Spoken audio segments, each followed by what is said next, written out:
2022 تک نہیں آئی، بلکہ میں نے تو ریزائن کر دیا ایک آرگنائزیشن سے، تو اسی لیے کہ وہاں پر جو انتظامیہ مینجمنٹ تھی بہت ہی پورلی ٹریٹ کرتی تھی مجھے، تو میں نے کہا کہ میں نے اس انڈسٹری میں کام ہی نہیں کرنا۔ وہ پھر 2022 میں ایسا ہوا کہ ریزائن کرنے کے بعد پھر مجھے کیپٹل ٹی وی سے ایک آفر آئی اور انہوں نے کہا کہ جی ایک شو کے لیے آپ، میں کہا چلیں یہ کام میں کر سکتا ہوں کہ اس میں سیاسی بحث ہو جائے گی۔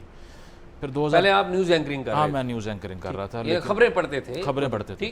تو 2023 میں ویسے آغاز میں لکھنے سے میں نے شروع کیا تھا، لیکن لکھنے کا آپ کو پتہ نہ کوئی پڑھنے والے یہاں پر اس طرح سے ہیں اور نہ کوئی شائع بھی نہیں ہوتا نا، شائع بھی نہیں ہوتا، اس میں اتنی ایڈیٹنگ ہو جاتی ہے۔ جی 2023 میں مجھے فیل ہوا کہ جو آپ کا سوال ہے کہ تھوڑا سا شاید اب جو ہے نا وہ ایک جسے کہتے ہیں نا ایک لانچنگ پیڈ کریئر کا، وہ یہاں پر اپنا ٹائم آئے گا۔ ہاں شاید 2023 کے وہ اس کی مڈ کی بات ہے، تو اس میں کچھ میرے 3-4 انٹرویوز ایسے تھے، لاکھوں سے بھی زیادہ میں کہوں کہ وہ دیکھے گئے، ایک کے تو 10-11 ملین ویوز تھے ایک ویڈیو پہ مختلف پلیٹ فارمز جگہوں پہ، اور باتیں میں نے تو کوئی ایکسٹرا آرڈنری نہیں کی، تو تعلق تھا تھوڑا تاریخ پڑھنے سے، کتابوں سے، تو جرنلزم کی دنیا میں وہ بہت عجیب باتیں تھیں، جبکہ میں تو وہی باتیں کر رہا ہوں جو پاکستانی ہسٹورین 30-40 سال سے لکھ رہے ہیں، تو ٹی وی کے اوپر جب وہ باتیں کیں تو لوگ بہت حیران ہوئے کہ اصل میں آپ کو بتاؤں as a student of politics and as a student of history and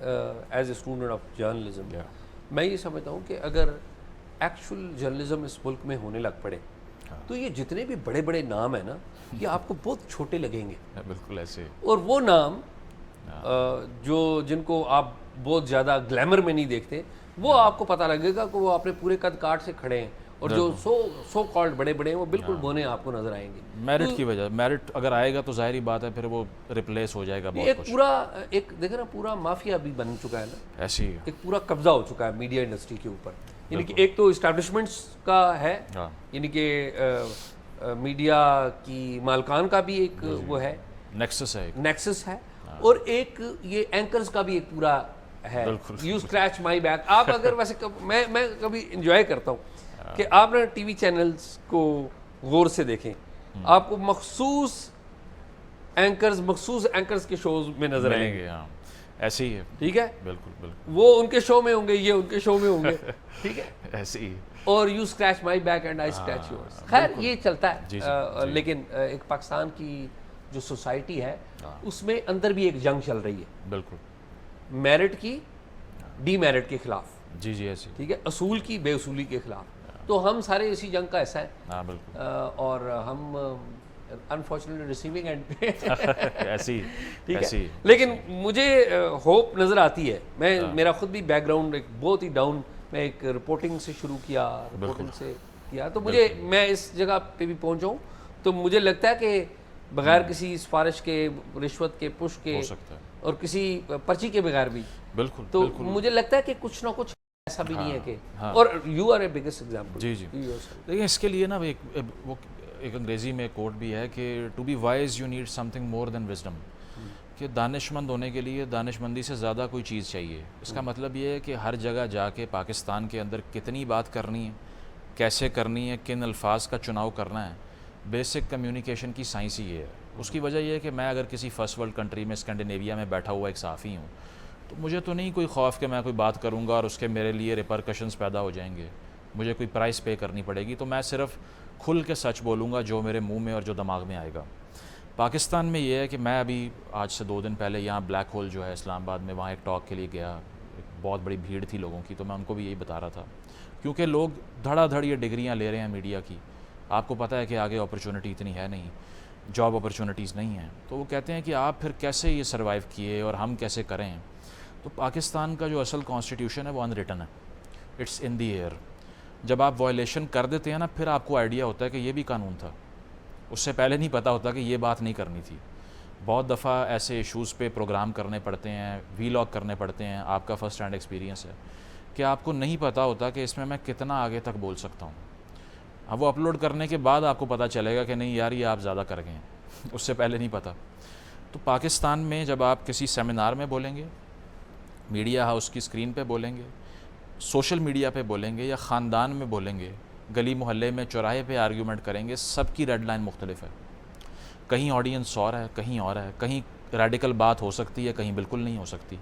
تو جس کو ان تمام ریڈ لائنز کا اندازہ اور اکنالجمنٹ ہے and he can see them in the air, وہ چل سکتا ہے. اس کے علاوہ اگر آپ کھلے عام جو ذہن میں آ رہا ہے وہ بولیں گے تو جرنی آپ کا بہت شارٹ ہوگا. نہیں آپ مارے جائیں گے, مارے جائیں گے آپ جنرلی مارے جائیں گے. بالکل. یا آپ بہت ہی محتاط اور کمپرومائزنگ شخص ہوں یا بہت ہی انٹیلیجنٹ ہوں ان چیزوں کو بھانپنے میں. اسٹریٹ سمارٹ کا جو لفظ ہے نا, اس کی بات کر رہا ہوں. بٹ وہ اگین وہ کہتے ہیں نا کہ اگر آپ اور یا پھر آپ لکی ہوں, لکی بھی ہوں لیکن لک تو بہت چاہیے یہاں پہ, ادروائز ایک جملہ ہی بہت ہے آپ کا, اس کو کوئی مس انٹرپریٹ کر لے تو بس. پاکستان انڈیا کے اوپر میں حال میں ہم کرتے ہیں اور پھر اس طرف بھی آئیں گے کہ ہم جا کے رہے ہیں میڈیا کے اوپر. یہ پاکستان انڈیا کا جو ٹینشن ہوئی, ابھی D G I S P R نے بھی بتا دیا کہ ہم نے کوئی بندہ عبد المجید نام کا پکڑا ہے اپریل کے مہینے میں, کہ جو میجر سندیپ شرما ہندوستانی کوئی میجر ہے, ان کے ساتھ کنیکٹڈ تھا, پاکستان میں کارروائیاں کر رہا تھا. اچھا یہ ظاہر D G I S P R نے ایک بات کی ہے اور کوئی نہ کوئی ان کے پاس چیز ہے, ہوگی کوئی نہ کوئی ہوگی. پاکستان کا کوئی بھی ادارہ, چاہے وہ پولیس بات کرتی ہے, حافظ سعید کے کیس میں پولیس نے بات کی تھی اور بڑی وہ چیزیں تھیں اس میں. ایک تو وہ نیریٹو آ گیا نا جو گورنمنٹ نے دیا ہے, صحیح, کہ جی ہمارے پاس ایویڈنس ہے, گورنمنٹ نے کہہ دیا چلے جی ان کے پاس ہوگی, کسی فورم پہ وہ جواب دہ بھی ہوں گے, انٹرنیشنل فورم پہ. جی اچھا ایک جو ایویڈنس ہے وہ ہم میڈیا والے بنا رہے ہیں, ادھر بھی بیٹھ کے اور انڈیا میں بھی بیٹھ کے. بالکل. تو آپ کو ابھی کا جو ٹینشن ہے, جو پاکستان انڈیا کی ٹینشن, اس میں جینوئنلی کیا میڈیا, پاکستانی میڈیا کا کیا کردار رہا؟ پریویسلی پاکستانی میڈیا میں سمجھتا ہوں بڑا رسپانسبل رہا ہے. جی بالکل. ابھی پاکستانی میڈیا کیسا لگا؟ دیکھیں جہاں تک یہ ایویڈنس کی بات ہے نا, اب جعفر ایکسپریس کی جو کیجولٹی ریشو ہے وہ پہلگام سے 2 سے 3 گنا زیادہ ہے جو ایکچوئل ہے. جی ایسے ہی, ایک تو رپورٹڈ ہے, مجھے نہیں پتا کتنا ڈفرینس اس میں ہے, لیکن اس کے باوجود ہمارا رسپانس اس سے آدھا بھی نہیں تھا اف وی ایکچولی بلیو کہ ہندوستان انوالوڈ ہے. ٹھیک, کیونکہ انہوں نے, آپ دیکھیں کہ 48 گھنٹے کا نوٹس دے کے شہریوں کو نکال دیا. اس کے علاوہ انہوں نے بارڈر کو مزید ہارڈ کر دیا. یار سنتاس معاہدہ توڑ دیا, سب سے بڑا بگیسٹ. بالکل, ڈپلومیٹس کو کہا کہ جی آپ چلے جائیں یہاں سے. اگر ہمارے پاس یہ ایویڈنسز موجود تھے تو میرا خیال ہے کہ ایکشن تو اس سے آدھا بھی نہیں لیا. پھر دوسری چیز یہ ہے کہ آج کل پوسٹ ٹروتھ کی دنیا ہے جس میں آپ کو نہیں پتا کہ کیا سچ ہے کیا نہیں ہے, کیونکہ ایک عام شہری کے پاس وہ وسائل ہی نہیں ہے کہ وہ اسکروٹنی کرے کہ میری ریاست, میری حکومت جو بات کر رہی ہے اس میں کتنا ایویڈنس, کتنا سبسٹانس موجود ہے. کیونکہ ہندوستان کے اندر بھی ایسے ہی ہے کہ ایک نیریٹو بننے میں چند گھنٹے لگتے ہیں اور پوری قوم جو ہے وہ اس بات پہ کنونس ہو جاتی ہے. میڈیا لینڈسکیپ آپ کو پتہ ہے وہاں پہ کیسا ہے, کہ پارٹیزین ہے بہت زیادہ, انڈیپینڈنٹ جرنلزم وہاں پر ڈسکریج کیا جاتا ہے بہت زیادہ. یہی صورتحال پاکستان کے اندر ہے. تو مجھے تو آپ اگر دیکھیں پاکستان پہ الزام لگنے کی بڑی وجہ جو ہے وہ تاریخ ہے. ابھی جو واقعہ اس میں کون انوالوڈ ہے کون نہیں وہ سب سیکنڈری چیز ہے, لیکن پاکستان کے اوپر الزام لگنے کی ساری وجہ ہی ہسٹوریکل ہے. کیونکہ 4 جنگیں جو ہوئیں ہماری, اس کے علاوہ 48 آپ اٹھا لیں, 65 میں جبرالٹر ہوا, ٹھیک ہے, جو ہم بتاتے نہیں ہیں بچوں کو اپنے, 71 میں آپ دیکھ لیجئے جو بلنڈر ہوئے, جو غلطیاں ہوئیں. اسی طرح کارگل کی ہم آج بھی بات کر رہے تھے ایک پروگرام میں. تو اسی لیے انگلی اٹھا دی جاتی ہے کہ ایک لمبی تاریخ ہے اس چیز کی. جہاں تک انڈیا کا تعلق ہے تو سندھ طاس کو ری نیگوشیٹ کرنے کے لیے ریپیٹڈ ایفرٹس وہ کر چکے ہیں. انہوں نے اڑی اٹیکس کے بعد بھی کی, پلوامہ کے بعد بھی کی. انہوں نے کہا کہ 2024 کی یہ بات ہے کہ انہوں نے پاکستان کو آفیشلی نوٹیفائی کیا کہ اب جو ہے یہ معاہدہ آؤٹ ڈیٹ ہو چکا ہے, اب پلیز اس کو ری نیگوشیٹ کر لیں, لیکن نہیں کیا. اب آرٹیکل 13 کا جو کلاس 3 ہے سندھ طاس معاہدے کا, وہ یہ کہتا ہے کہ اس کو آپ ٹرمینیٹ صرف تب کر سکتے ہیں جب دونوں پارٹیز کا کنسنٹ ہو, لیکن اب اس کو بھی وائلیٹ کر دیا انہوں نے. تو میرا خیال ہے کہ یہ بہت ہی تشویشناک صورتحال ہے. کیونکہ میں تو اس کو ابھی بھی یہ سمجھوں گا کہ میرا تو ایک ڈریم ہے کہ یہ 2 ممالک کے درمیان جو تعلقات تھے یہ اتنے اچھے ہوتے کہ ہم یہاں سے بس پر بیٹھتے, وہاں اترتے اور کسی شہر میں جا کے ایکسپلور کرتے اور ویکنڈ پہ واپس آ جاتے. اسی طرح وہاں بھی ہوتا ہے. ایک میوچول ہسٹری 7000 سال کی انڈس ویلی سویلائزیشن کی تاریخ ہے, لیکن ہم نے اس کو جڑ سے اکھاڑنے کی کوشش کی 47 کے بعد. ہم نے یہ کہا کہ آپ بھول ہی جائیے کہ آپ کے انسیسٹرز وہاں بھی ہو سکتے ہیں. آپ آئیڈینٹیفائی کریں مڈل ایسٹ کے ساتھ, ٹرکس کے ساتھ, پرشینز کے ساتھ, لیکن انڈس ویلی سویلائزیشن سے آپ کا کوئی تعلق نہیں ہے. تو وہ ڈیزاسٹر اتنا بڑا ہوا ہے کہ کا ایک بحران کریٹ ہوا یہاں پہ. جس میں ہمیں کوئی کامنالٹی دکھائی نہیں دیتی. فیسٹیولز ہمارے سیم ہیں, ڈسینٹ زبان بہت سمجھ آتی ہے, لیکن بہت ہی انفارچونیٹ ہے کہ ایک چھوٹے سے ایک پولیٹیکل نیرو مینٹالٹی کی وجہ سے آج تک پیپل ٹو پیپل کانٹیکٹ صفر ہے. یہ جو آئیڈینٹی کرائسس کی آپ بات کرتے ہیں, اس کی کیا وجہ, پولیٹیکل وجہ ہے یا کوئی اور وجہ ہے؟ نہیں دیکھیں, اس میں نا بات یہ ہے کہ پاکستان ایک واحد ایسی ریاست ہے جس نے پارٹیشن کے بعد یا اپنی اسٹیبلشمنٹ بننے کے بعد اپنی شناخت بارڈر سے باہر تلاش کی ہے, کیونکہ ہمیشہ سے امپورٹ ہی کیے ہیں ہیروز ہم نے, اور ہمیں یہ بتایا گیا کہ جو انویڈرز باہر سے آتے تھے جن کا کوئی یہاں بیک گراؤنڈ, آپ دیکھ لیجئے محمد بن قاسم والی سٹوری کے اوپر بھی کافی آپ کو نظر آ جائے گا کہ اس میں جو سندھ کے سن آف دا سوائلز تھے ان کو ہم نے غدار کر دیا, اور جو ولنز تھے ان کو ہم نے ہیرو بنا دیا. پھر پارٹیشن کے بعد جو بہت سے لوگ جس طرح باچا خان ہیں, جی ایم سید ہیں, ٹھیک ہے. اس کے علاوہ پنجاب کی اگر میں بات کروں, میں پنجاب, میرے والدین بھی دونوں پنجابی تھے, میں بھی یہاں پلا بڑا. میں نے آج تک کبھی رائے احمد خان کھرل کا نام نہیں سنا, میں نے بھگت سنگھ کا نام کبھی کسی ٹیکسٹ بک میں نہیں پڑھا. مجھے شروع سے یہ بتایا گیا کہ وہ سارے دراصل وہ تو کنسپریسی کر رہے تھے. اور دوسرا یہ ہے کہ جو ان ہیروز کو سیلیبریٹ کروایا وہ 300 سال سے ان کے بچے آج بھی ہم پہ حکومتیں کر رہے ہیں, جن میں مخدوم صاحبان یا سارے اس طرح کے جو لوگ ہیں. تو سمجھ یہی آتی ہے کہ تاریخ کو اسی لیے مسخ کیا ہم نے کہ ٹاپ ڈاؤن اپروچ, یعنی کہ اتھارٹی اور اسٹیٹ نے یہ ڈیسائیڈ کیا کہ آپ کون ہیں. حالانکہ یہ ان کا کام نہیں ہوتا, یہ تو عوام کا کام ہوتا ہے نا کہ وہ ڈیسائیڈ کریں گے ہم کون ہیں. تو ہم نے ایک تو اردو کا جو پروجیکٹ ہے اس میں آپ دیکھ لیجئے کہ وہ نافذ ہی صرف پنجاب کے اوپر ہوا زیادہ. پشتون تو آج بھی کہیں بیٹھے ہوں گے وہ اردو میں بات بھی نہیں کریں گے. ہمیں تو ہماری ماؤں نے بھی بتایا کہ خبردار اسکول میں جا کے پنجابی بولی تو پھر گھر نہیں آنا. بلکہ ہمارا تو ایک بن گیا نا کہ اسٹیٹس سمبل بن گیا.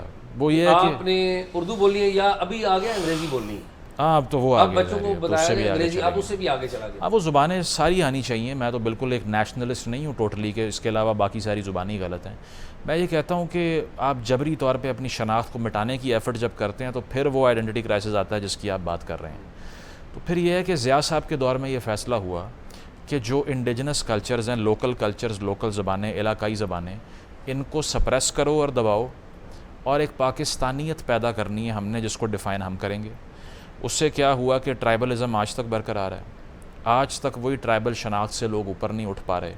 یونیورسٹیوں میں بچے پڑھنے آتے ہیں, کیونکہ میں ان سے انگیج بھی رہتا ہوں, چاہے وہ پشتون ہوں, بلوچ ہوں, کشمیری ہوں, گلگتی ہوں. وہ جب آتے ہیں انہیں پتہ ہے کہ اگر ہم یونین کا حصہ نہیں بنیں گے تو مار پڑے گی ہمیں, کیونکہ ان کی شناخت انڈر اٹیک ہے. اس لیے اچھا, یہ بالکل آپ رائٹلی پوائنٹ آؤٹ کر رہے ہیں. سب سے زیادہ کرنٹ کن بچوں میں لگا آپ کو؟ کیونکہ مجھے بھی اتفاق ہے یونیورسٹی. جی آپ کا تو بہت وسیع ایکسپیرینس ہے. نہیں لیکن میں I want to know you, کیونکہ دیکھیں میرا لینس اور آپ کے لینس میں 10-11 سال کا فرق ہے. ٹھیک ہے نا. صحیح. تو میں I just want to know کہ ایز اے ینگ بوائے آپ کو کس میں زیادہ کرنٹ نظر آیا؟ دیکھیں جہاں پر سفرنگ زیادہ ہوتی ہے نا وہاں پر لوگ سوالوں کے جواب زیادہ تلاش کرتے ہیں. بلوچستان مجھے بلوچ جو اسٹوڈنٹ ہے ان میں بڑی جان نظر آئی. اچھا, وہ آرگیومنٹ بھی ان کا اور ہسٹورک نالج بھی ان کا بہت زیادہ رچ ہوتا ہے. اس کی وجہ یہ ہے کہ پریولیج نہیں ہے نا. مجھے اگر کوئی, اب میں مثال نام اگر نہ بھی لوں, لاہور کی ایک بڑی ایلیٹ یونیورسٹی ہے, تو میں نے بہت سنا کہ یہاں پر پاکستان کے بہترین دماغ پڑھنے کے لیے آتے ہیں. تو میں کیونکہ اتفاق ہوتا رہتا ہے یونیورسٹیز میں سیمینارز پہ جانے کے لیے, تو وہاں گیا, وہاں جا کے 1.5-2 گھنٹہ فلسفے پہ لیکچر دیا. کسی کو انٹرسٹ ہی نہیں تھا کہ کوئی سوال کرنا یا کیا, کیونکہ سب کو معلوم ہے کہ جیسے ہی گریجویٹ ہوں گے فلائٹ لے کے باہر چلے جائیں گے. یہاں جو بھی مار دھاڑ ہو رہی ہے سیاست میں, جو بھی ہو رہا ہے, ہمیں کیا ہے. تو جب جائیں گے پبلک سیکٹر یونیورسٹیز میں تو وہاں آپ کو پسماندہ علاقوں سے آئے ہوئے بچے جن کے ہاتھوں میں کتابیں ہیں اور جنہوں نے اتنی انکوائری اپنی بیسس کے اوپر کی ہوئی ہے, جن کا اٹینشن سپین اتنا ہے. آج کے شہر میں رہنے والے بچے کو تو موبائل سے فرصت بہت مشکل ملتی ہے نا, لیکن وہاں تو کیا انٹرنیٹ آ نہیں رہا, 8 گھنٹے کتاب لے کے پہ چڑھ جاؤ اور پڑھتے رہو آرام سے.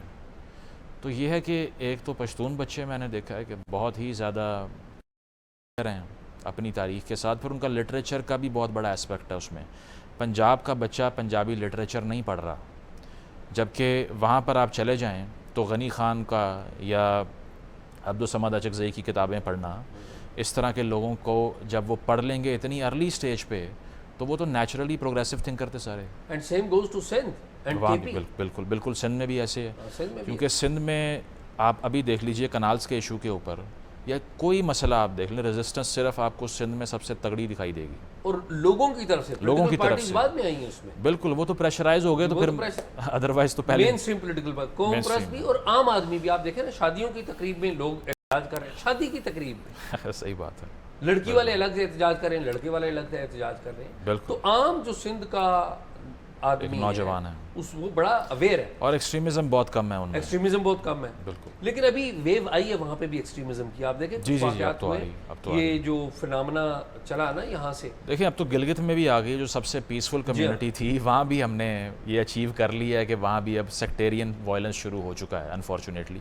تو یہ تو ہم نے پھر کوشش کی ہے نا کہ خراب کریں اس کو. No doubt about it. اچھا مزمل، کیا لگتا ہے پاکستان کا فیوچر کیا ہے؟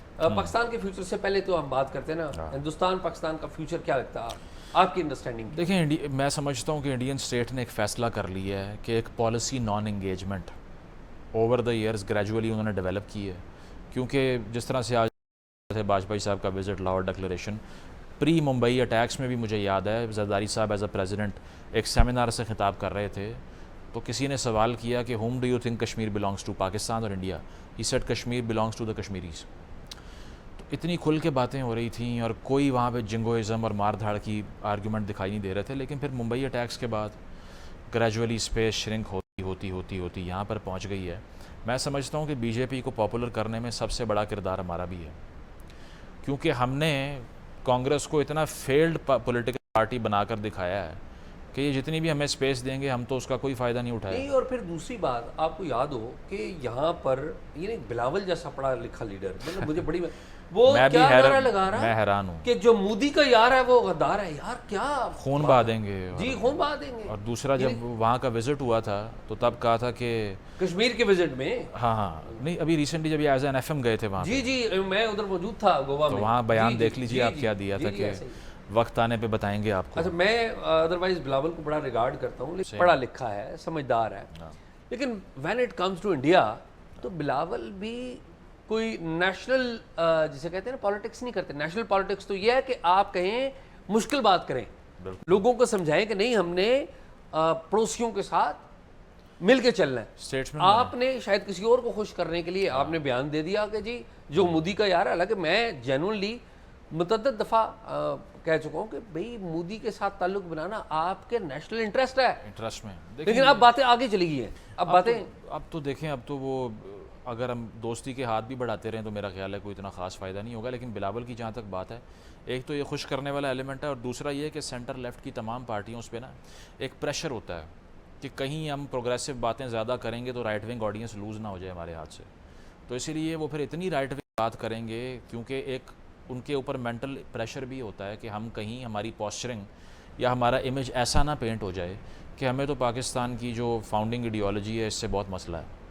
تو اسی لیے پھر یہ سب کرنا پڑتا ہے. بھٹو صاحب کے بارے میں بھی یہی میری آبزرویشن تھی کہ کہنے کو ڈیموکریٹ تھے اور پروگریسو آدمی تھے، لیکن بالکل دیکھیں وہ ایک ڈکٹیٹوریل ان کی ایک اپروچ ہوتی تھی، گھاس کھا لیں گے بم بنائیں گے اور 1000 سال تک جنگ لڑیں گے. یہ سارے نعرے انہوں نے لگائے نا شروع میں. 65 کی جنگ میں ایوب کو قائل کرنے میں سب سے بڑے کردار جن لوگوں کے تھے ان میں سے ایک بھٹو صاحب کا تھا، عزیز صاحب اور یہ دونوں جو فاتح کشمیر ہونے کے خواب دکھایا کرتے تھے. تو یہ ہے کہ ان کے اندر بھی ایک ڈکٹیٹوریل ایلیمنٹ موجود تھا بہت زیادہ. اور اسی طرح بلاول صاحب کی جو آپ بات کر رہے ہیں میں 100% متفق اسی لیے ہوں کہ مجھے ان میں اور جماعت اسلامی یا اور پارٹیز کے انڈیا پالیسی میں رتی برابر فرق دکھائی نہیں دیتا. اچھا اس معاملے میں سمجھتا ہوں کہ سب سے ماڈریٹ سٹانس جو ہے وہ میاں نواز شریف صاحب کا رہا ہے، کیونکہ وہ ہمیشہ سے ان پہ الزام بھی لگتے ہیں یہ سارا کچھ. لیکن میں سمجھتا ہوں کہ پراسپیرٹی اور پیس اس خطے میں اس اتنی بڑی دنیا کی تیسری بڑی اکانومی کو بارڈر پہ بٹھا کے اس سے لڑ کے نہیں آ سکتا. کیونکہ پاکستان اگر ایک آپ نے گیرزن اسٹیٹ بنا لی وہ اسی لیے نا کہ پیس نہیں ہے یہاں پہ. اگر یہاں پہ یہ بارڈر سافٹ ہوتا تو ہمیں تو ہتھیار خریدنے کا بھی اتنا پریشر نہ آتا نا. لیکن میاں صاحب میں اب آپ کو بتاؤں، میں میاں صاحب کو اگین بڑا لیڈر سمجھتا ہوں ان دس ریگارڈ کے انڈیا پاکستان کے حوالے سے جی. لیکن ایٹ دی اینڈ میاں صاحب نے کیا کیا؟ ہاں آپ نے جو تھرو آؤٹ آپ کا سٹینس رہا ہے نہیں ڈومیسٹک پالیٹکس میں تو بالکل آپ نے بالکل سرنڈر کر دیا. مجھے تو میاں صاحب میں اور سوری ٹو سے چودھری شجاعت صاحب میں کوئی فرق نظر نہیں آتا اب تو. انفارچونیٹ آج کل اتنا بڑا لیڈر جو جس نے اپنی 2 حکومتیں 3 حکومتیں انڈیا کے ساتھ پیس کے اوپر یا اسٹیبلشمنٹ سے لڑائیاں کر کے ضائع کر دی, اینڈ پہ آ کے آپ نے ڈیل کر لی. مقصد کیا ہے کہ میری بیٹی کا مستقبل بن جائے, وہ وزیر اعظم ہے. یہ خواب ہے. یعنی کہ جب فیملی کے اوپر بات آ جائے گی آپ ختم ہے اس کے اوپر. بھائی وزیر اعظم بن جائے, بھتیجا وزیر اعلیٰ بن جائے, یار کیا بات ہے. بالکل دیکھیں یہ آپ کی اتنی چھوٹی سوچ when it comes to your family کہ آپ گھر سے نکلنے کے لیے تیار نہیں. انفارچونیٹ یہی تو وہ وجوہات ہیں جس کی وجہ سے اتنا پولیٹیکل کیپٹل لوز ہوا ہے کہ اب پنجاب جو کہ اسٹرانگ ہولڈ تھا آپ کا, وہاں سے بھی آپ نے جس طرح الیکشن نکالا ہے وہ آپ کو بہتر پتہ ہے کس طرح کیا ہوگا. ادروائز تو کوئی آرگیومنٹ تھا ہی نہیں کہ پنجاب میں کوئی ان کا مقابلہ کرے گا 2013 کے بعد سے. لوگ سمجھتے تھے کہ یہ تو 10-15 سال لے گئے تھے, یہ بس اب یہی چلیں گے. ہاں نہیں 2018 میں اگر اس وقت فوج اور ISI یہ انوالو نہ ہوتے تو یہ لے گئے تھے. بالکل ایسے ہے. تو یہ ہے کہ اب آ کر پاکستان میں حکومت لینے کا مطلب یہ ہے کہ اپنے نظریات گھر چھوڑ کے آؤ. اگر نظریے پہ قائم رہنا ہے پھر صرف اپوزیشن کرو, کیونکہ اگر حکومت لے لی آپ نے تو پھر آپ نے PR کرنی ہے. صرف PR کی نوکری ہے یہ, اور جس نے PRO لگنا ہے وہ آ کے پرائم منسٹر بن جائے, اور اس کے بعد میں اس نے اسی آپریشن کی تعریفیں کرنی ہیں جو کہ وہ اپوزیشن میں جس کی کنڈمنیشن کرتا تھا. مریم صاحبہ کو دیکھ لیجئے کہ مسنگ پرسنس کے کیمپ میں دکھائی دیا کرتی تھیں آپ کو. شہباز شریف صاحب, نواز شریف صاحب کہا کرتے تھے کہ کب تک یہ کیوں اپنے دائرے میں کام نہیں کرتے. آپ اب آج خود جو ہیں وہ اس دائرے سے باہر جو آپریٹ کرتے ہیں. عمران خان صاحب بھی نظر آتے تھے وہاں, وہ دیکھ لیں اب ان کے بھی سٹانسز دیکھ لیں کہ وہ کہتے تھے کہ اس سے زیادہ جمہوری جرنیل کبھی آیا نہیں. باس کہا کرتے تھے باجوہ صاحب. نہیں وہ کہتے تھے وہ پرائم منسٹر کے فون ٹیپ کرنے چاہیے کیونکہ یہ سیکیورٹی ضروری ہے نا ہماری. اور اس کے علاوہ وہ یہ کہا کرتے تھے کہ یہ جو آپ اگر فیصلہ نہیں مانیں گے سپریم کورٹ کا تو سڑکوں پہ آ جائیں گے, ملک بند کر دیں گے. یہ کیسے ہو سکتا ہے؟ تو یہ ہے کہ یہ عوام نے دیکھنا ہے کہ یہ جو کلا بازیاں اور چھلانگیں لگتی ہیں کتنی دیر ہم نے بیوقوف بننا ہے. پاکستان میں سب سے آسان کام یہ ہے کہ جس لیڈر کو مشہور کرنا ہے اس کو جیل میں ڈال دو اور ساری عوام اس کو ووٹ دینا شروع کر دے گی. یہ سمپتھی کے سرکل سے ہی نہیں ہم نکل رہے. پہلے ہماری سمپتھی بھٹو صاحب کے لیے تھی, پھر ہماری سمپتھی بے نظیر صاحبہ کے لیے ہوئی, پھر ہماری سمپتھی نواز شریف صاحب کے لیے ہو گئی, اب عمران خان صاحب کے لیے ہے. تو ہم تو صرف اور صرف ہمدردی کی بنا پہ ہی 50 سال ضائع کر بیٹھے ہیں. میں تو اب کہتا ہوں یہ انٹرا ایلیٹ کانفلکٹ جو ہے اس میں ایک دوسرے کا یہ جو بھی حشر کریں, میرا آپ کا کیا جا رہا ہے بھائی. مجھے تو انٹرسٹ ہی نہیں ہونا چاہیے اس وار میں. لیکن میرے خیال میں سارے کھیل میں جو اصل پلیئر ہے وہ تو ہماری اسٹیبلشمنٹ ہے. بالکل ہے. یہ جتنے بھی نام آپ اور میں لے رہے ہیں یہ تو اگر اسٹیبلشمنٹ کے جرائم دیکھیں تو ان لوگوں کا تو ہم ڈسٹریکٹ ہو جاتے ہیں نا جب ہم عمران نواز کی ڈیبیٹ میں پڑھتے ہیں. جی ہاں اس ڈسٹریکشن سے وہی نکلے گا جو اس پولرائزیشن کا حصہ بنے گا ہی نہیں, جس کو معلوم ہوگا کہ اس وار میں نہیں پڑھنا. اچھا ایک اور بات, اس سارے کھیل میں جماعت اسلامی جو ہے وہ فردر ریڈیوس ہوئی ہے. یعنی کہ جماعت اسلامی کا آپ کو پتہ ہوگا کہ ان کے تو کانسٹیٹیوشن میں لکھا ہوا تھا کہ کبھی فوج سے مازارائی نہیں کرنی. ٹھیک ہے, ان کے تو کانسٹیٹیوشن کا حصہ تھا جو بعد میں چینج بھی ہوا, لیکن دے کنٹینیو. اور ابھی صورتحال یہ ہے کہ جماعت اسلامی از نو ویئر. اب وہ سروائیول کے لیے ایگزیکٹلی وہ رستہ اختیار کر رہی ہے جو بعض ہماری جماعتیں استعمال کر رہی ہیں, جو کہ وہ بھی کر رہی ہیں, اور تھوڑی بہت تنقید اور دھرنے اور احتجاج اور مہنگائی اور وہ سب, لیکن اس طرف نہیں. مطلب ان کا رخ جو ہے پنڈی کی طرف نہیں ہونا چاہیے. باقی دیکھیے جماعت کی طرح کی جو پارٹیز ہیں نا انہوں نے کبھی اپنی طاقت الیکٹورل بیلٹ سے ڈرا نہیں کی, کیونکہ یہ وہ جماعتیں ہیں جن کا اگر اسمبلی میں 5-6 سے اوپر ریپرزنٹیشن نہ بھی ہونا تو یہ پریشر گروپ کا کردار ادا کرتی آئی ہیں پہلے روز سے. افغان جہاد کے بعد ان کی امپورٹنس کا آپ کو علم ہے. اس کے علاوہ کشمیر میں جس طرح سے انسرجنسی شروع ہوئی اس میں ان کے رول کا ہسٹوریکلی آپ کو علم ہے. تو یہ وہ پارٹی نہیں ہے جو کہ اپنی پارلیمانی اکثریت کی بیس پہ امپورٹنٹ تھی. یہ پہلے روز سے پاکستان میں کنزرویٹزم کا ایک یارڈ سٹک تھی کہ نوجوانوں کو ڈی پولیٹیسائز کیسے کرنا ہے, کس طرح ان کو یہ بتانا ہے کہ اتھارٹی کے خلاف نہ بولو, یا کس طرح پشتون بیلٹ میں جا کر یہ بتانا ہے کہ آپ افغانستان میں اپنے بچوں کو لڑوانے کے لیے ضرور بھیجیں. پشتون تو بہت بہادر ہوتا ہے, وہ ٹینک کے نیچے گھس جاتا ہے, وہ تو کبھی ڈرتا ہی کسی سے نہیں ہے. جس طرح ابھی بشرا بی بی صاحبہ نے نعرہ لگایا اسلام آباد میں 26 نومبر کو, پشتون بہت غیرت مند ہوتا ہے, کیونکہ جب لڑوانا ہوتا ہے نا تو پھر وہیں سے آپ نے پھر غیرت دلانی ہے. ایگزیکٹلی, پھر آپ نے ریکروٹمنٹ وہیں سے کرنی ہوتی ہے. ابھی بھی آپ دیکھ لیجئے جتنے پروٹیسٹ ہوتے ہیں پی ٹی آئی کے, کہاں سے لوگ آتے ہیں, پختونخوا سے زیادہ لوگ آتے ہیں, یہاں سے کم آتے ہیں. تو جماعت اسلامی کا میں یہ پچھلے دور میں پی ٹی آئی کے دور میں ہے, ڈومیسٹک وائلنس کا بل پاس ہونا تھا وہ رکوا دیا گیا, اس کے اوپر بھی آپ کو پتہ ہے اعتراضات اور وہ سب کچھ. تو ایون جب واجپئی صاحب کا جو وزٹ تھا تو ان کے کانوائے پہ پتھراؤ کرنے والی جماعت اسلامی بھی یہی تھی. جی جی تو میں سمجھتا ہوں کہ ان کے انٹرسٹ میں ہی نہیں ہے کہ پاکستان میں ایک ماڈریٹ قسم کی ایک جمہوری ریاست بن جائے, کیونکہ 48 کے بعد انہوں نے فیصلہ کر لیا تھا کہ پہلے تو چلے ہم نے مخالفت کی تھی اس تحریک کی, اب آ کر ہم نے جو ہے وہ اس کی وراثت کلیم کرنی ہے. جس طرح آبجیکٹو ریزولوشن ہوئی تو پھر کہا گیا کہ اب کلمہ پڑا ہے اسٹیٹ نے, پہلے تو نہیں تھا. سر سید کے اگینسٹ جو باتیں تھیں وہ سب تھا, وہ اس کا آپ کو پتہ ہے. تو اب آ کر جماعت اگر الیکٹورلی کمزور بھی ہو جائے تو میں سمجھتا ہوں کہ ان کا جو سوسائٹل جو ایک ان کا رول ہے نا وہ ویسے ہی رہے گا, کیونکہ ان کے جو انڈر کام کرنے والی آرگنائزیشنز ہیں وہ یونیورسٹیوں میں نہ ڈیبیٹ ہونے دیتی ہیں, نہ یونیورسٹیوں کے اندر وہ اوپننس آنے دیتی ہیں, جس کے بعد ایک کرٹیکل دماغ پیدا ہو سکے. تو اسی لیے وہ کردار جو ہے ان کا وہ برقرار رہے گا, ان کے M N As M P As ہوں نہ ہوں اس سے فرق مجھے نہیں لگتا اتنا پڑتا ہے. تو پولیٹیکل لینڈسکیپ پہ کون سی سیاسی جماعت آپ کو ایسی لگتی ہے؟ یہ تو ساری ہم نے ڈسکس کر لی جی جن سے ہمیں امید نہیں صحیح. ابھی تک فورسیبل فیوچر میں تو نہیں لگ رہا, کیونکہ ساری اسٹیٹس کو جی کے مطابق چلنے والی. کوئی امید ہے آپ کو کسی پولیٹیکل پارٹی سے؟ دیکھیں پولیٹیکل پارٹیز ہوں یا شخصیات ہوں سیاسی, وہ ادارے کی اسٹرینتھ پہ کام کریں گی. لیٹس سے آپ جیو میں کام کرتے ہیں, آپ جتنے بھی پڑھے لکھے ہوں یا جتنا بہترین تجزیہ آپ کا ہو, اگر ادارہ آپ کو پلیٹ فارم ہی چھین لے آپ سے تو آپ کہاں کام کریں گے؟ آپ پورے ادارے سے لڑ کے یا آپ زبردستی ٹی وی پہ تو نہیں بیٹھ سکتے. اس سارے نظام کی کریکشن کے لیے ایک میس اسٹرگل کی ضرورت ہے. Who will do that? People are the solution نا. لوگ میرے سے پوچھتے ہیں سولوشن کیا ہے, میں کہتا ہوں آپ Who are the people? You know, people are always led by some leaders. They are. میرے خیال میں 2 لیڈرز جو ہیں جو مجھے میں اس طرف ویسے آ رہا تھا. جی جی کریے بات. میں you are my guest. I want to listen to you. اس میں یہ ہے کہ بہت سے لوگ ایکسیپشنز بھی ہیں. لیٹس سے اگر مینیفیسٹو کے اعتبار سے میں دیکھوں بہت پروگریسو پارٹیاں بھی ہیں پاکستان میں, لیکن ووٹ ہی نہیں پڑتا ان کو. ٹھیک بات. اے این پی کے جو کانسٹیٹیوشن تھا اس بار مجھے بہت بہتر لگا. وہ کوئی شک نہیں. میں سمجھتا ہوں کہ جو چیزیں اس میں تھیں مینیفیسٹو میں بہترین تھیں, کیونکہ ایک اینٹی طالبان سٹانس بھی تھا. پچھلے 1 سال میں 2000 لاشیں اٹھائی ہیں پاکستانیوں نے دہشت گردی کی وجہ سے, اور سب سے مشہور لیڈر پاکستان کا کون ہے جو کہتا ہے کہ ان کو واپس لے کے آنا ہے, جو کہتا ہے کہ ان کے کلچر میں بچیوں کو پڑھانا ہے ہی نہیں, جو کہتا ہے کہ یہ تو نیشنل اپرائزنگ تھی جو طالبان نے وہاں پر کی ہے. ٹھیک بات. تو یہ المیہ یہ ہے کہ وہ شعور ہی نہیں ایگزسٹ کرتا کہ ہم کہہ سکیں کہ یہ جو, میں تو سمجھتا ہوں کہ جو کنسنٹ 8 فروری کو عوام نے دکھایا وہ مینوفیکچرڈ کنسنٹ ہے, جو چومسکی ٹرم استعمال کرتا ہے کہ میں 20 سال تک آپ کو ایک نیریٹو آپ کو فیڈ کرواؤں گا اور 20 سال بعد آپ کنونس ہو کے مجھے ووٹ دے دیں گے. تو یہ ریشنل فیصلہ ہے, منطقی فیصلہ ہے, مجھے نہیں پتہ.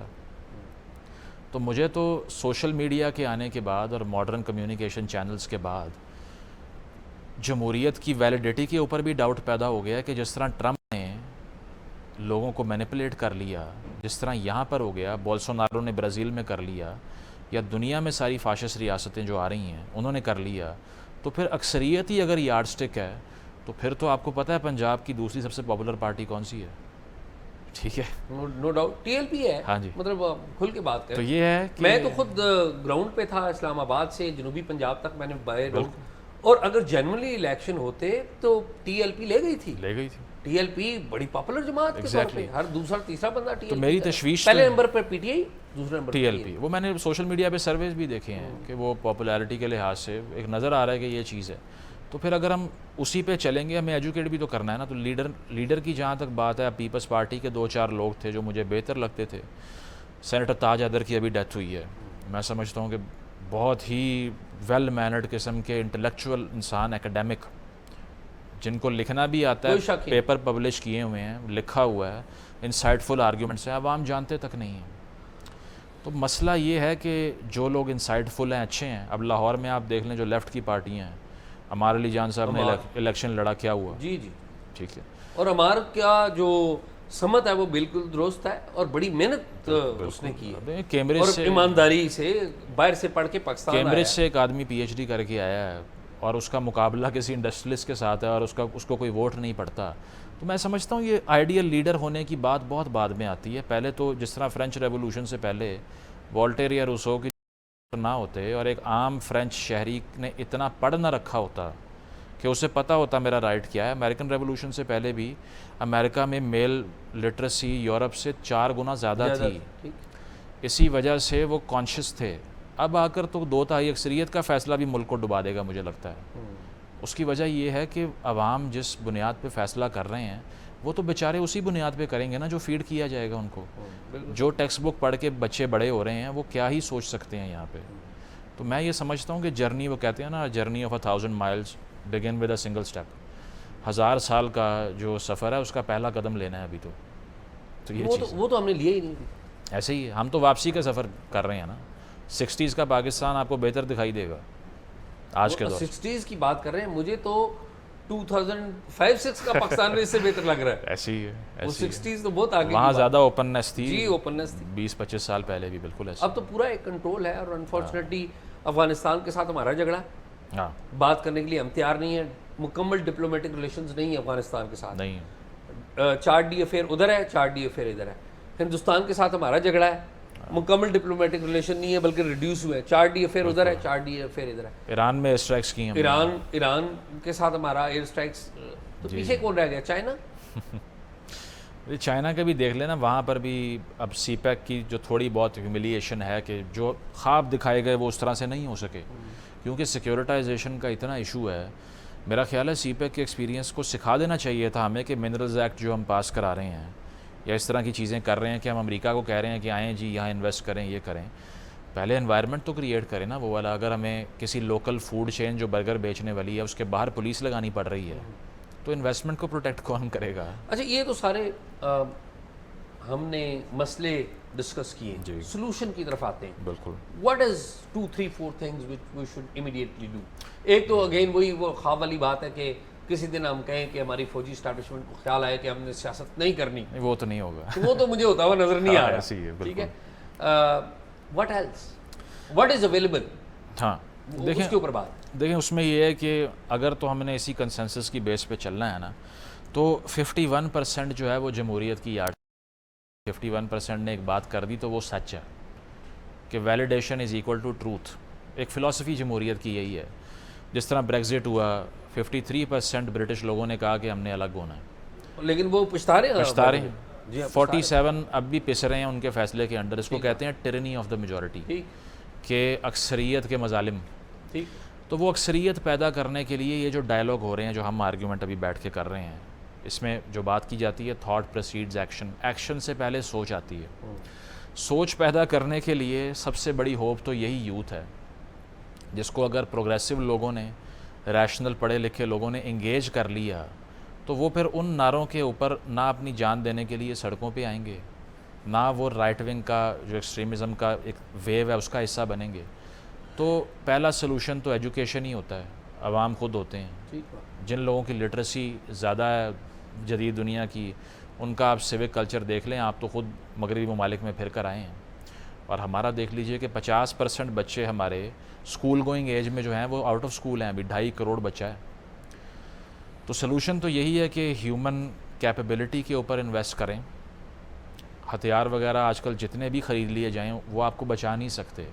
آج اگر بجلی کا بل, پیٹرول کی پرائز, گیس کی پرائز IMF طے کر رہی ہے, سوورنٹی ہے بھی تو کیا ہے؟ سوورنٹی تو اکنامک ہے نا آج کل. پچھلے PTI کے دور میں اسٹیٹ بینک کو اٹانومس کرنے کے بل پاس ہوئے, اوگرا کو اٹانومس کرنے کے بل پاس ہوئے. اس کا مطلب یہ ہے کہ ابھی MD IMF سے پوچھے بغیر آپ کچھ بھی نہیں کر سکتے. تو آپ کی انڈرسٹینڈنگ میں, یہ تو آپ نے یہ بات کر لی, آپ کی انڈرسٹینڈنگ میں ہمارے جو پڑوسیوں کے ساتھ تعلقات ہیں ایسے ہی رہیں گے؟ نو پیس نو وار؟ دیکھیں اس میں آبجیکٹیوز بہت میٹر کرتے ہیں.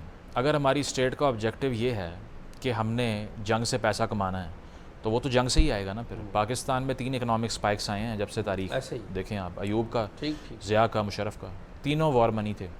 اب مسئلہ یہ ہے جنگ ختم ہو گئی, الٹرنیٹیو ہے نہیں ہے. تو اس کے لیے ریاست کا ڈھانچہ تبدیل ہوگا تو تعلقات بہتر ہوں گے نا. اور اس میں یہ ہے کہ یا تو انٹرنیشنل پارٹنر جو پاکستان کے ہیں جو شروع سے جنگ پہ انویسٹ کرتے جا رہے ہیں وہ کرتے رہیں اور چلتا رہے, ایک تو وہ چیز ہے. لیکن اس کے اوپر کبھی بھی جس طرح مشرف صاحب کے دور میں بڑے بڑے دعوے ہوتے تھے کہ اکانومی بہت بہترین ہو گئی ہے, GDP آسمان کو چھو رہا ہے, یہ جیسے ہی جاتے ہیں وہ دھڑام سے گر بھی جاتا ہے کیونکہ یہ اداروں کو مضبوط نہیں کرتے. تو سلوشن کی جہاں تک بات ہے تو آلٹرنیٹیو ہسٹری بھی پڑھائیں بچوں کو. اگر انہیں پہلے روز سے یہ بتایا جائے کہ جس نے مندر توڑ دیا وہ ہیرو ہے آپ کا, تو پھر وہ فوبیا ہی جنریٹ ہوگا اندر سے. تو بات یہ ہے کہ دنیا کی ٹریجیکٹری کے ساتھ سفر کرنا پڑے گا. ایم بی ایس جو چینج وہاں پر لے کر آ رہا ہے, میں نہیں بہت بڑی تبدیلی, بہت بڑی تبدیلی ہے. تو وہ اسی لیے کہ دیکھیں نا, جس ٹریجیکٹری کو ہم نے فالو کیا وہاں پر تبدیلی آ گئی ہے, تو آپ بھی مان جائیں. لیکن ہم ابھی وہ تبدیلی لانے کے لیے تیار نہیں ہیں. لیکن مجھے لگتا ہے کہ اگر کوئی تبدیلی ہم لائیں گے بھی نا, تو شاید ہو سکتا ہے ایم بی ایس کی کوئی ٹیلی فون کال آئے اور ہمیں تبھی ہو سکتا ہے, کیونکہ یہاں پر تو حکومتیں بیچاری کافی کمزور ہوتی ہیں, وہ کوئی ایسی لیجسلیشن نہیں کر سکتی, تو وہ technically hope from M B S باہر سے ہو سکتی ہے. اور دوسرا یہ کہ پولیٹیکل پارٹیز جو ہیں وہ ایک لارجر الائنس بنائیں. جو سی او ڈی ہوا تھا اس میں پی ٹی آئی بھی شامل ہو. جی ہاں, وہ کہے کہ اب بہت ہو گیا, آپ نے بھی مار کھا لی, ہم نے بھی کھا لی. خان صاحب بھی کہیں کہ میں بھی جو ہے نا وہ حکومت خانے میں بیٹھ کے دیکھ چکا ہوں, میرے بھی پارٹی کے اسیران بن چکے ہیں. تو وہ یہ نعرہ چھوڑ دیں کہ صرف میرے ساتھ زیادتی ہوئی, باقی سب کے ساتھ صحیح ہوا. وہ یہ کہہ دیں کہ باقیوں کے ساتھ بھی غلط ہوا, اور جس طرح نواز شریف نے کہا گیلانی صاحب کے ساتھ میں نے زیادتی کی, آئی ایم سوری. تو یہ بھی اتنی بات کر دیں, کوئی ایگو کی بات تو نہیں ہے اس میں. تو استعمال کیا خان صاحب کے سوری کہنے سے باقی لوگ مان جائیں گے؟ کیا ٹرسٹ ڈیفیسٹ اتنا نہیں ہے کہ وہ کہہ بھی دیں تو نہیں مانیں گا؟ میرا نہیں, ابھی باقیوں کی تو موج لگی ہوئی ہے, وہ باقیوں کی تو موج لگی ہے, وہ کیوں مانیں گے؟ ابھی تو نہیں مانیں گے. لیکن بات یہی ہے نا کہ نواز شریف صاحب کے بارے میں لوگ کہتے ہیں کہ شاید نیئر فیوچر میں ان کا بھی جو ہے وہ شاید دل ٹالرنس جواب دے جائے ان کی, تو تبھی ہو سکتا ہے. تو مجھے نہیں لگتا ویسے. اچھا, مجھے لگتا یہ ہے کہ میاں صاحب اب وہ ایک بڑا پولیٹیکل لیڈر نہیں ہے, اب وہ باپ ہے بیٹی کا. نہیں, اب تو وہ ریٹائرمنٹ, بیٹی کا باپ ہے, اب وہ دیکھ رہا ہے بیٹی کا پولیٹیکل فیوچر دیکھ رہا ہے. That's compromises. تو لیٹر جو میرا خیال ہے لکھنے چاہیے وہ پھر آپس میں لکھ لیں, آرمی چیف کو نہ لکھیں, وہ ظاہر ہے اس کا شاید زیادہ فائدہ ہو جائے. ادروائز یہ ہے کہ ایک عوام کی طرف سے بھی پولرائزیشن سے باہر آنے کے لیے میں تو کہتا ہوں اگر یہی اویلیبل آپشنز ہیں تو جس طرح انڈیا کے الیکشن میں نوٹا ہوتا ہے نن آف دی ابو, اس پہ بھی کوئی لوگ ٹک کرنا شروع کریں. نہیں, ہمارے پاس تو وہ آپشن بھی نہیں ہے. نہیں ہے نا, وہی تو کہہ رہا ہوں کہ وہ آپشن بنائیں اور اس پہ ٹک کرنا شروع کریں, اور لیجیٹیمیسی ان پارٹیز کی نہ ہونے کا ایکسپریس کریں اس کو. جب ٹرن آؤٹ کا رزلٹ 10-15% آئے گا تو لیجیٹیمیٹ حکومتیں نہیں آ سکتی. تو اس کے لیے عوام ہی, جس طرح کشمیر میں عوامی ایکشن کمیٹی کیا کرتی ہے, گلگت میں جو موومنٹ چلتی ہے کیا کرتے ہیں لوگ, ڈیمانڈ لسٹ لے کے آتے ہیں. تو سوشل موومنٹ سلوشن مجھے فی الحال ایک المیہ جو میں دیکھ رہا ہوں کہ میں بلوچستان میں گیا تھا ابھی, بلوچستان میں BYC بلوچستان یکجہتی تحریک جو ہے کمیٹی وہ بہت پاپولر ہے. جی, خیبر پختونخوا میں جائیں تو PTM بہت پاپولر ہے. بالکل, دونوں وہ جماعتیں ہیں جو آپ کے الیکٹرل سسٹم پر یقینی نہیں کرتی.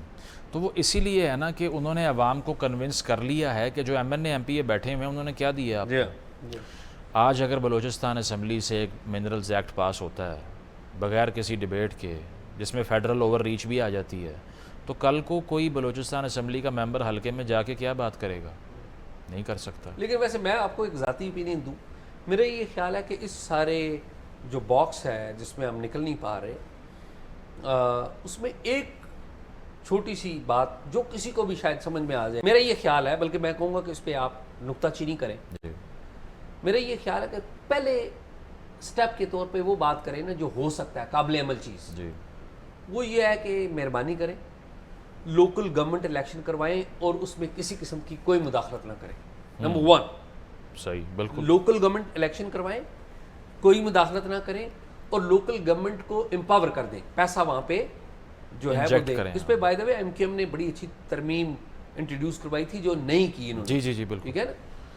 تو لوگوں کو ایک سسٹم پر اعتماد آئے جی, اور لوگ اپنے کاموں میں جب ان کے کام گلی محلے کے ہوں گے, سطح پہ ہوں گے, اپنی سطح پر ہوں گے, تو لوگوں کا لارجر پولیٹیکل سسٹم کے اوپر ہو پائے گی, اور دوسرے مرحلے میں آپ مین پولیٹیکل جو تھیٹر ہے اس سے بھی نکلیں. بالکل. دیکھیں اس میں دو ماڈلز ہوتے ہیں نا. ایوب صاحب آئے, وہ BD لے کے آئے, بیسک ڈیموکریسی. اچھا, ڈکٹیٹرز کو پاکستان میں لوکل گورنمنٹ زیادہ پسند ہے جمہوری لوگوں سے, کیونکہ وہ کہتے ہیں MNAs کو سپر سیڈ کرو, سائڈ پہ کرو, اور بائی پاس کر کے ڈائریکٹلی ٹرکل ڈاؤن افیکٹ بھی کریٹ ہو جائے. اور اسی وجہ سے مین پولیٹیکل پارٹیز اس لوکل گورنمنٹ سسٹم کے حق میں نہیں ہے, کیونکہ پھر ترقیاتی فنڈز کا کیا ہوگا. خان صاحب نے نعرہ لگایا تھا ترقیاتی فنڈ بند کر دیں گے, اتنا پریشر آیا, دینے پڑے ان کو. تو یہ ہے کہ democracy according to the constitution of Pakistan بھی لوکل باڈیز کے علاوہ لیجیٹیمیٹ ہی نہیں ہے. جمہوریت کا کانسیپٹ یہ ہے کہ پاور فیو ہینڈز میں کانسنٹریٹ نہیں ہوگی, ڈیموکریٹائز ہوگی, ڈسٹریبیوٹ ہوگی, trickle down effect grass root level تک جائے گی. تو وہ یہ اس لیے جانے نہیں دیتے کہ پھر MNA-MPA کنگ بن جاتا ہے. وہ میں نے بات بھی اس لیے کی نا کہ یہاں پر ابھی ڈیموکریسی نہیں ہے نا. ایسے ہی ہے بالکل. دیکھیں اب تو یہ آرگیومنٹ نہیں ہے. جو powers previously local government system کو انٹروڈیوس کرواتی تھی وہی کریں, وہی کریں. بہت آپٹیمسٹ ہیں آپ. تو میں یہ کہتا ہوں کہ مہربانی کریں, لوکل گورنمنٹ کے فری اینڈ فیئر الیکشن کروائیں, اس میں مداخلت نہ کریں, لوگوں کو امپاور کریں. اور پھر آپ کو پتہ لگ گیا ہے کہ لوگ آپ کے ساتھ نہیں ہیں, لوگوں نے ووٹ ڈال کے بھی آپ کو بتایا اور بھی بہت سارے جھٹکوں میں بتایا آپ. جی جی ایسے ٹھیک ہے, تو اگلے مرلے میں بھی آپ بھی باہر نکلیں اور لوگ آپ کو عزت سے یاد رکھیں گے. بالکل میرے خیال میں تو ہونا بھی ایسا چاہیے. اس کی وجہ یہ ہے کہ اگر کوئی پاکستان میں مذاق یہ ہے کہ لیجسلیٹر ٹرانسفارمر لگوا رہا ہوتا ہے, سڑک بنوا رہا ہوتا ہے, حالانکہ گلیاں بنوا رہا. وزیر اعلیٰ کا یہ کیا کام ہے کہ وہ جا کے صفائی مہم کو جا کر جو ہے وہ دیکھ رہی ہوں کہ یہ ہو گئی ہے یا نہیں ہوئی. مطلب پورے صوبے کا سب سے بڑا ایگزیکٹو آفس ہے, گلی کے لیول پہ آپریٹ پتہ نہیں ہے آرڈر بھی کس کا تھا. وہ تو میں نے سنا ہے ویسے, لیکن بات یہ ہے کہ MNA-MPA کی جو سینس ہے یہاں پہ وہ یہ ہے کہ اس نے سڑک پکی کرانی ہے, جبکہ اس کا تعلق ہی نہیں ہے. یہ وہ کام کر رہا ہے جو لوکل باڈیز نے کرنا تھا. میں نے جو بات کی اس پہ آپ کو اعتراض ہے کوئی؟ نہیں بالکل نہیں, مجھے کیا اعتراض ہے. نہیں میں کیونکہ دیکھیں نا اس میں لوگوں کا اگر ایکسیس اتنی ہوگی کہ ان کو گلی محلے کے لیول پہ اپنے مسائل حل ہوتے ہوئے دکھائی دیں گے, اعتماد بحال ہوگا. ایک پولیٹیکل پروسیس بلوچستان میں نہیں ہے, اسی لیے لوگ الیکٹورل سسٹم سے باہر بیٹھے ہوئے ہیں. ایکس فاٹا میں نہیں ہے, اسی لیے سسٹم سے باہر بیٹھے ہوئے ہیں. اگر سسٹم کچھ پرووائڈ کرے گا تو انہیں کیا ضرورت ہے کہ وہ سڑکوں پہ دھرنے دیں, اپنی زندگی حرام کریں یا پھر شیلنگ کھائیں. کوئی شوق تو نہیں ہے کسی کو اپنے بچوں کو باہر بھیج کے اس طرح کروانے کا. لیکن فی الحال دیکھا جائے تو مجھے بھی غیر پارلیمانی تحریکوں سے زیادہ امید ہے. مطلب میں تو کہتا رہا ہوں کھل کر یہ کہ فی الحال غیر پارلیمانی تحریکیں زیادہ افیکٹو ہیں, کیونکہ وہ جب پبلک پریشر کریٹ ہوتا ہے تو لوگ سنتے ہیں ان کی بات. اور اسمبلیز میں کیا ہو رہا ہے وہ آپ بہترین جانتے ہیں کہ کتنی رٹ ہے ان کی, کیا ہے کیا نہیں ہے. آئی ہوپ کہ جو میں نے ڈسکشن آپ نے جو ڈسکشن کی ہے, جی آپ نے جو باتیں کی ہیں, جو ہماری یہ محفل ہے, وہ شاید کسی کے کان میں پڑے, شاید کوئی سمجھے, دل میں اتر جائے یہ بات, شاید تیرے دل میں اتر جائے میری بات. وہی بات ہے, بالکل. تو میرے خیال میں یہی ہے. آپ کو آپ کا بہت شکریہ, آپ کو آئندہ بھی تنقید کریں. اور میں جانے سے پہلے ایک بات یہ کر دوں کہ جرنلزم میں جتنا بھی پاکستان میں ہم نے ٹائم گزارا ہے, جو آپ کی طرح کی صحافت ہے وہ بہت مشکل ہے. تو آپ کو بھی ایک میں سلوٹ پیش کروں گا یہاں پہ. اس کی وجہ یہ ہے کہ اٹس ویری ڈیفیکلٹ پرنسپل کے اوپر اتنا ٹائم گزار جانا. ایسے لوگ ہیں جو شروع ہوئے پرنسپل پہ, لیکن 4-5 سال بعد ان کا ریزولو بالکل ختم ہو گیا, وہ ٹوٹ بھی گئے, کمپرومائز بھی کر لیے انہوں نے, اور پھر ذاتی مفاد کے لیے آگے بڑھ گئے بہت زیادہ. نام لینا مناسب نہیں ہے, لیکن آپ کو میں دیکھتا ہوں کہ جتنا بھی عرصہ گزرا ہے, you are still there where you started off, and it's a big example for everyone to follow. Thank you. بس یہ ایسا ہی چلتا رہے تو اچھا ہے. بالکل. اور ہم کوئی وقت تبدیل ہوتا بھی مثبت انداز میں دیکھیں. جی خواہش یہ ہے ایسی ہے. تو let's hope for the best. اور مجھے خوشی ہے کہ اس کاروان میں آپ جیسے نوجوان ٹیلنٹڈ شائننگ وہ ہیں, تو ہمیں تو بہت خوشی ہے. ناظرین, پروگرام آپ نے دیکھا. مزمل بہت سارے لوگوں کو انسپائر کرتے ہیں, مجھے بھی بہت انسپائر کرتے ہیں. اس کے اوپر ضرور رائے دیجیے گا, اور اگر کوئی معلومات ہوں یا کوئی سجیسٹ کرنا چاہتے ہیں آپ, تو ای میل talkshop777@gmail.com پہ کیجیے.